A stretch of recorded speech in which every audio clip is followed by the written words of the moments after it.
What's up? What's good? What's poppin'? What's cracking? What's percolating? What's really good in the hood? It's your man Theo Butler, and we're gonna switch gears for a little bit. We're gonna talk about my favorite sport, which is football.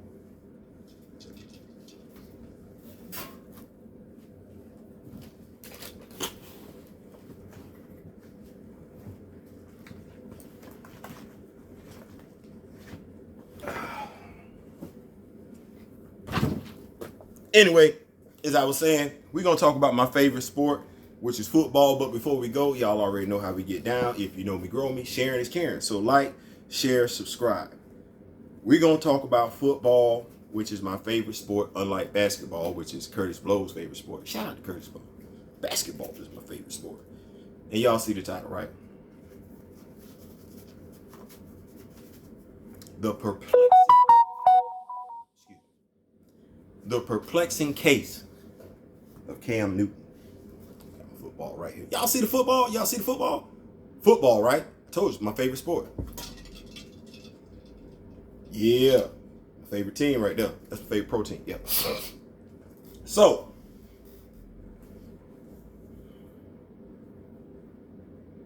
the New England Patriots drafted Matt Jones.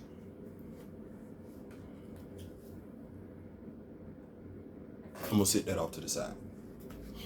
I'm gonna go back to Cam Newton. Cam Newton, who grew up in Georgia, I don't know how in the world he found his way to the University of Florida. Mark Rick, I still got issues with that. But Cam Newton found his way to Florida, University of Florida, where he could not get on the field because they had one Tim Tebow there.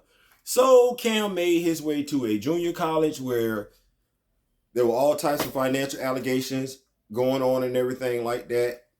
He went to go play for Auburn, won a national championship, beat the Florida State Seminoles. I remember that game too. Remember that game. Florida State was playing up.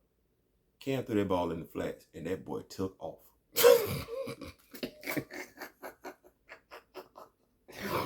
When they got down to the end zone, I was like, man, come on, man. Florida State ain't got nobody tall enough to get with this dude, man. This dude finna throw this ball up in the air, and this receiver finna hit. Sure enough, receiver came down with it.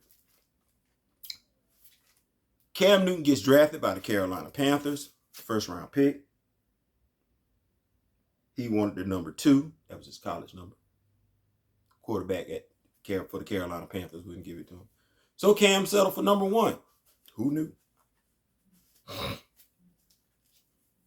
But does anybody know that before he got drafted, the owner of the Carolina Panthers at that time asked Cam Newton if he had any tattoos? Told Cam he wasn't comfortable with tattoos. I don't know if Cam Newton has any tattoos right now. I know he didn't have any back then.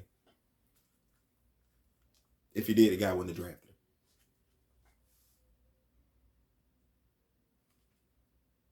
Then I remember that incident with the young lady, the reporter, in which Cam Newton addressed her as sweetheart. This is when you need a publicist. Like, you really need people to tell you how to talk to people.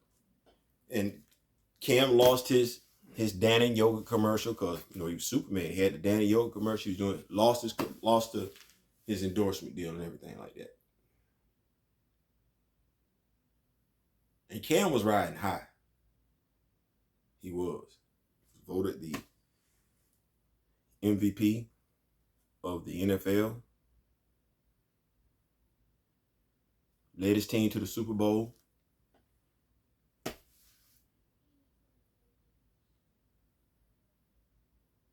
Got destroyed by Von Miller and the Denver Broncos.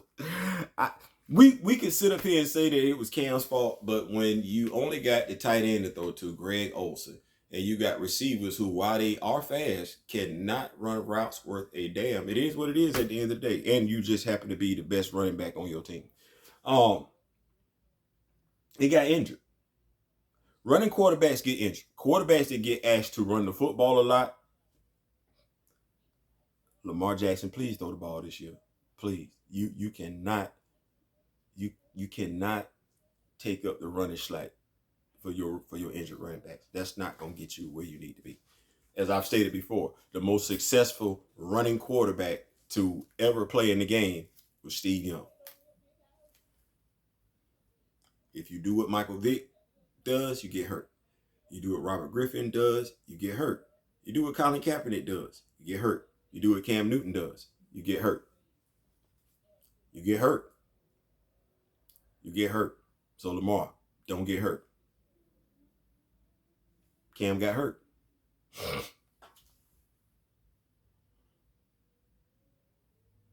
And I'm going to throw another name out there, Colin Kaepernick. People don't like that. But his worst year was the year he was hurt.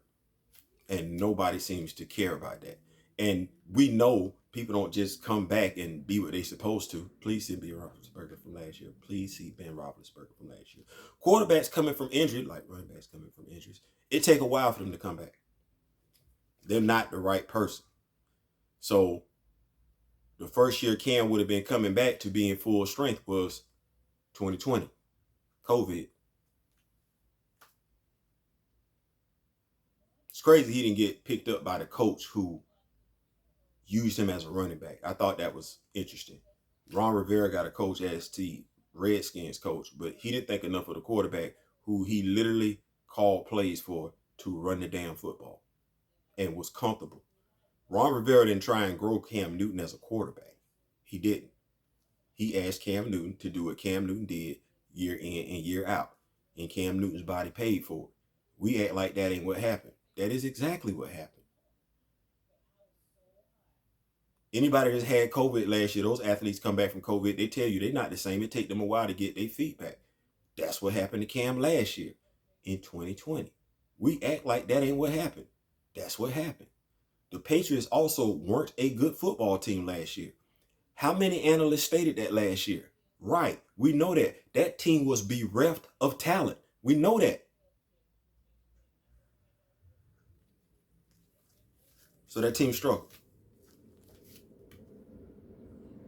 So the Patriots signed Matt Jones. First round. And the narrative about this kid started from day one. He was that guy. And the narrative questioning Cam Newton's ability started as well. Was he going to be able to hold on to the job? Mind you, nobody was crediting Cam as being the better quarterback to hold on to the job. They were crediting Cam Newton's athletic ability as to why he would hold on to the job. And if Cam Newton faltered, the first time he faltered, that's when the Patriots were going to replace him. Wow.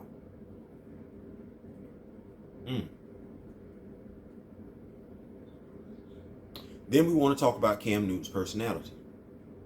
What's bad about Cam Newton's personality?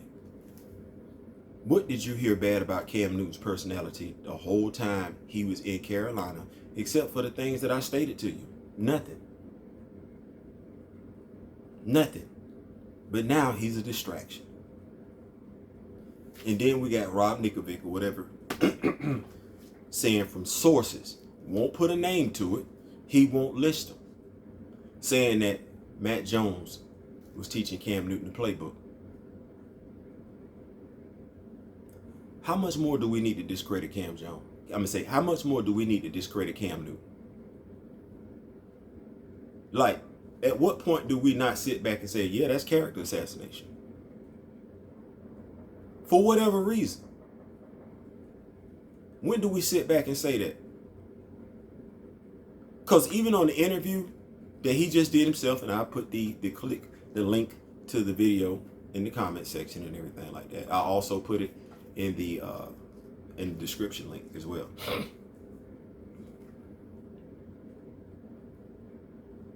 He didn't get the tattoos as his original owner asked him to.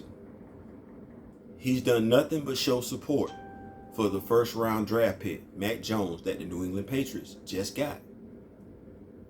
Even on this interview, he has nothing bad to say about the New England Patriots organization. But at what point do we say enough is enough? At what point do we stop asking someone to be above and beyond and start looking at those other individuals and say, nah, man, stop. Y'all doing way too much. You didn't want him there. You drafted who you wanted. Press. Move on. You don't need to besmirch this man's character. You don't have to. You got who you want. The man said he'd have been the backup. Just don't let that be the bullet to come back and bite you in the ass as the season unfolds. It's a 17-game season. This is a rookie quarterback. You got all the ammunition you need around him. Rebuild offensive line. You didn't invested in your tight ends, your wide receivers. You didn't got help on the defense and everything like that. Have a successful year. But you ain't got to besmirch this man's character to do it. Nah. I ain't saying, I'm just saying. Peace. Okay, I got to take the glove off.